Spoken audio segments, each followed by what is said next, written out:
Well, good afternoon, everybody. Here I am sitting in Manila's quarantine hotel. Somebody's asked me to document how I got to this point.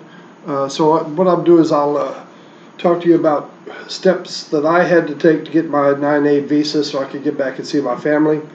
I'll do another video tomorrow, next day, on departure from my port of departure, which was Baghdad, Iraq.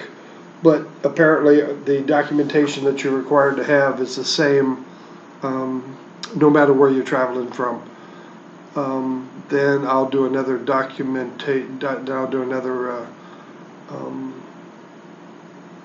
video on quarantine hotels, or actually arrival to Manila Airport, and then another one on quarantine hotels. And after the quarantine hotel, what's the next step? Because there's a next step for quarantine at your barangay.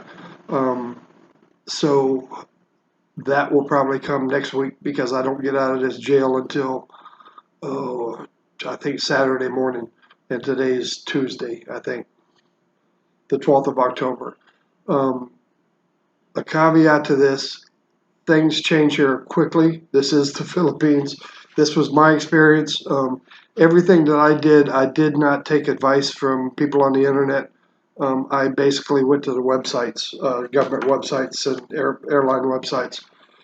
What I will suggest, you do the same, and at the end of the video, I will, I guess in YouTube, there's someplace I paste a PDF form or whatever, but I'll put the website addresses and the different steps I had to take to get to this point.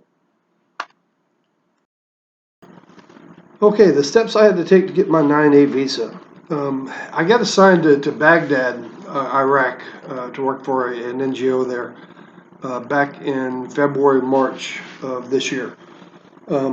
Since I was there and there was a Philippines embassy in Baghdad, I thought it'd be a good opportunity for me to, number one, start possibly a 13A visa, and number two, if not that, at least get a 9A visa so I could get back and see my family once flights open back up. As you know, they've been closed for quite a while.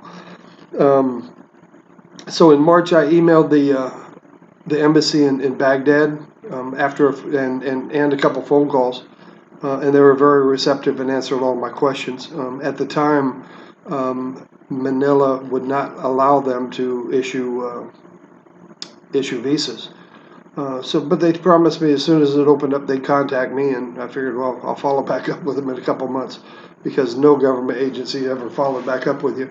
But surprisingly, about end of April, mid to end of April, I got an email saying, hey, we can now issue 9A visas. We can't issue 13A, but we can issue 9A visas, and we'd be glad to endorse you for one. Here's everything you need. Give us a call if you're interested, and we'll get things going. So I did. So I'm looking at my notes here.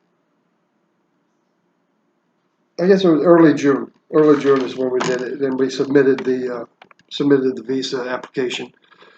The forms that I had to submit with that was they had to have a copy of an airline ticket coming and going. I never produced that. I produced an itinerary, a projected itinerary that I picked off of Expedia or, I don't know, Emirates website. And that's what I submitted. And I told them, I don't, with the way things change, I don't want to lose the money if it gets stopped. Then I also had to fill out the visa application form, and that's found online. That's a form, FA form number 2-A. And again, I'll put this all in document and attach it to this YouTube so you know where to go to look for these forms and to verify the information. And again, it's something you need to check daily because it changes so often. I had to present a copy of my marriage contract because at the time, the only people they were allowing in was married people. Shortly after I got my visa, apparently that has changed. So some embassies will assist you to get a visa if you're not married. So if you like have a girlfriend here, if you have kids here or whatever, but that's something that you have to address with the embassy yourself. I'm not saying it's going to happen, but I'm told that's the way it is now. A copy of your wife's passport, a notarized letter with your complete address where you'll be living. So we went to our attorney, got a letter. My wife went to our attorney, got a letter for that. You have to have a resort booking. Now, they told me just use a resort booking from Sasa Resort, which is what I did. It's my wife's resort, and that's where I said I was going to stay. I'm not sure if they require for this visa the quarantine hotel yet, but I think they want to know where you're going to be staying. And then you have to get, the wife had to get a copy of a resident certificate of residency from the barangay. Um, so anyway, so I wrote all that stuff together, and boom, about a month later, sometime in June, I received a phone call from them saying, "Hey, your visa's approved. If you want, just send your driver down with your passport and $40, and we'll put the passport stamp in or sticker in your the visa sticker in your passport." I opted to go over there since I was headed to that part of town anyways. So I went over, and 30 minutes later, I had a Philippine visa.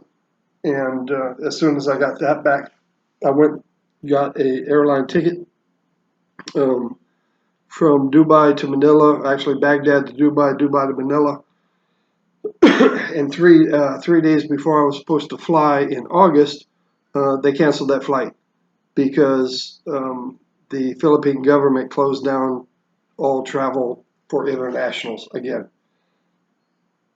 Fortunately, the visa I got, the 9A visa, is good for 90 days, so it didn't expire until the end of October, which is why I'm here, and it's October 12th. And again, that visa is good for on arrival. You get 59 days before you have to either leave or renew it. Um, yeah, that's all the steps. Um, it gets interesting after this, though. Stay tuned for the next video.